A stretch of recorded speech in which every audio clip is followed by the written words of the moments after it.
کعبے کی جب تعمیر کی جی تو اللہ تبارک و تعالیٰ کے حکم سے ہی تعمیر کی. تعمیر کعبہ بھی حضرت ابراہیم نے کی. یعنی حضرت ابراہیم کی آپ ہسٹری آف اسلام میں، اسلام کے احکام میں جتنی ان کی شمولیت اور ان کا کردار ہے نا، بڑا کلیدی کردار ہے. اب دیکھیں حج، قربانی، سب انہی کی یادیں، انہی کی بچوں کی والدہ بی بی ہاجرہ کی یاد میں سعی ہے، جس کے قدموں سے زمزم روانہ ہوا وہ ان کے صاحبزادے ہیں. اس فیملی کا اسلام میں آپ مقام دیکھیں، اور ساری دنیا کا رجوع حج پر، کعبے کی طرف، مقام ابراہیم پر جانا ہے. تو حضرت ابراہیم اسلامک ہسٹری میں بڑی گولڈن شخصیت ہیں. اچھا، اب ان کی یاد میں حج، ان کے ارکان اور ان کی یادوں میں یہ تمام چیزیں ہیں. تو جب یہ کعبے کی تعمیر کی، یہ بھی بڑا خوبصورت واقعہ ہے کہ جب طوفان نوح آیا تھا تو کعبے کو اٹھا لیا گیا تھا، اور وہاں چونکہ پانی آ گیا تھا. اب جب نئی تعمیر کرنی تھی تو حضرت ابراہیم سے حکم دیا گیا کہ آپ تعمیر کریں. تو آپ کے پاس کوئی ڈائمنشن تو تھی نہیں کہ وہ ایگزیکٹلی کعبہ کہاں تھا جہاں میں تعمیر کروں.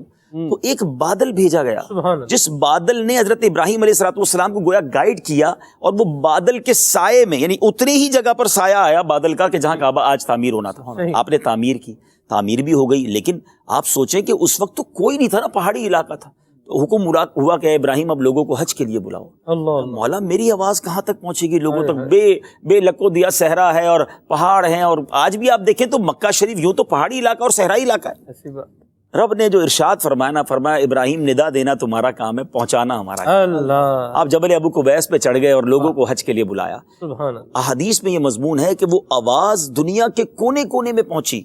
اس وقت جتنے لوگ تھے جنہوں نے سنا اس کو، انہوں نے اس کو لبیک کہا، اور بلکہ ماؤں کے پیٹوں میں بچوں نے لبیک کہا.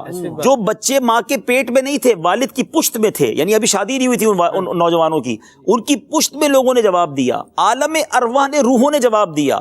علماء کہتے ہیں اس وقت جس نے جتنی بار لبیک کہا وہ زندگی میں اتنی بار حج کرے. اس لیے اس وقت حضرت ابراہیم کی ندا پر ایک بار لبیک کہا وہ حج کرے گا، جس نے 2 بار لبیک کہا وہ حج کرے گا، جس نے جتنی بار لبیک کہا وہ حج کرے گا. یعنی حج کرنے والا تو اسی تصور سے جھوم جائے کہ یا اللہ تیری مہربانی، میں دنیا میں نہیں آیا تھا اور تو نے میری روح کو یہ شرف دیا کہ میں نے حضرت ابراہیم کی آواز پر لبیک کہا. سبحان اللہ، سبحان اللہ.